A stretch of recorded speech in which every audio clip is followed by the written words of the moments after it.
निर्मला, एक मासूम लड़की की अनकही कहानी। दोस्तों, आज की कहानी है एक ऐसी मासूम लड़की की जिसकी जिंदगी एक ही खबर सुनते सुनते अचानक बदल गई। उसका नाम था निर्मला। एक बड़े और सम्मानित वकील बाबू उदय भानु लाल का परिवार हमेशा लोगों से भरा रहता था। घर में रिश्तेदारों की चहल पहल रहती, लेकिन इस कहानी का केंद्र है उनकी दो बेटियां, बड़ी बेटी निर्मला और छोटी बेटी कृष्णा। निर्मला लगभग 15 साल की थी और कृष्णा उससे 5 साल छोटी।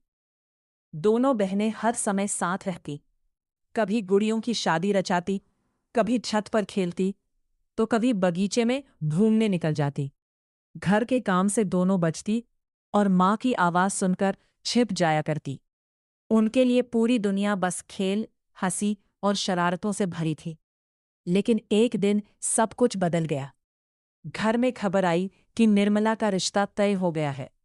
लड़के का परिवार अच्छा था और सबसे बड़ी बात यह कि उन्होंने दहेज की कोई मांग नहीं रखी। ये सुनकर पिता की सबसे बड़ी चिंता दूर हो गई। उन्हें लगा जैसे सिर से बहुत बड़ा बोझ उतर गया हो।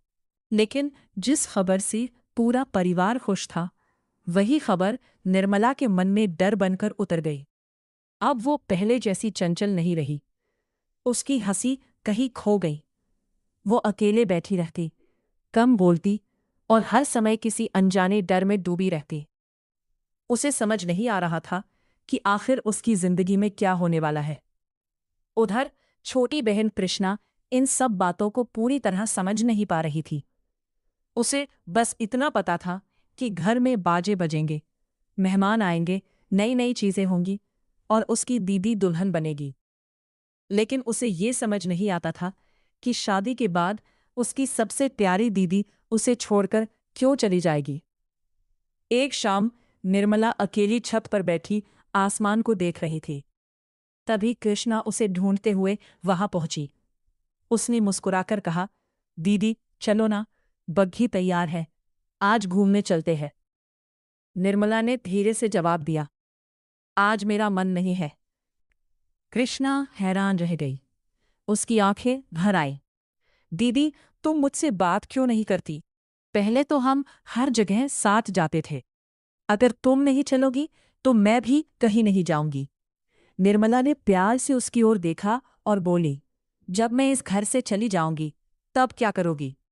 कृष्णा तुरंत बोली, मैं भी तुम्हारे साथ चलूंगी। निर्मला हल्की सी मुस्कुराई, लेकिन उस मुस्कान में दर्द छिपा था। बेटी, ऐसा नहीं हो सकता। लड़कियों का अपना घर नहीं होता। उन्हें एक दिन सब छोड़कर जाना ही पड़ता है। कृष्णा मासूमियत से पूछ बैठी, तो क्या मुझे भी एक दिन ऐसे ही भेज दिया जाएगा?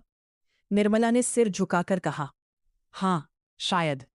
इतने में उनका छोटा भाई चंदर दौड़ता हुआ आया। वह उत्साह से शादी की बातें करने लगा। दीदी, अब तो खूब बाजे बजेंगे, आतिशबाजी होगी, तुम दुल्हन बनोगी, कितना मजा आएगा। कृष्णा भी खुशी खुशी उसके साथ सारी बातें सुनने चली गई। लेकिन निर्मला वही अकेली रह गई। उसकी आंखों से आंसू बहने लगे। उसे लगा जैसे धीरे धीरे सब उससे दूर होते जा रहे हैं। आज बहन भी उसे छोड़कर चली गई। क्या सचमुच शादी के बाद सब उसे भूल जाएंगे? इन्हीं भारी विचारों में डूबी हुई वह वहीं सो गई। नींद में उसने एक अजीब सपना देखा। उसने देखा कि वह एक बड़ी नदी के किनारे अकेली खड़ी है। शाम ढल रही है और उसे नदी पार करके घर पहुंचना है। तभी एक सुंदर नाव किनारे आती है।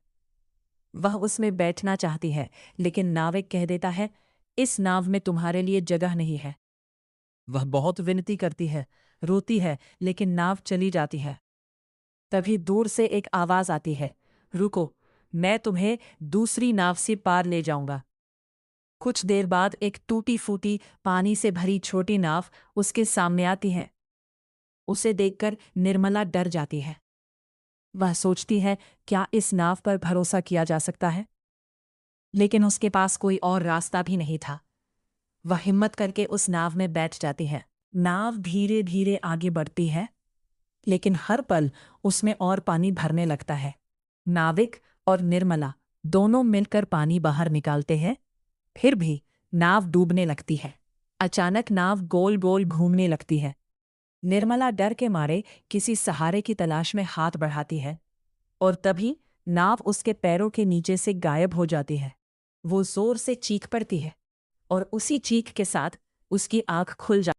सामने उसकी माँ खड़ी थी, जो उसे हिलाकर जगा रही थी।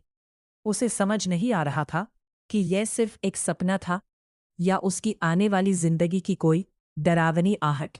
आगे निर्मला के साथ क्या होता है, इस कहानी का दूसरा भाग सुनने के लिए बने रहिए हमारे साथ। लाइक और सब्सक्राइब करें। ऐसे ही मज़ेदार कहानी के लिए धन्यवाद।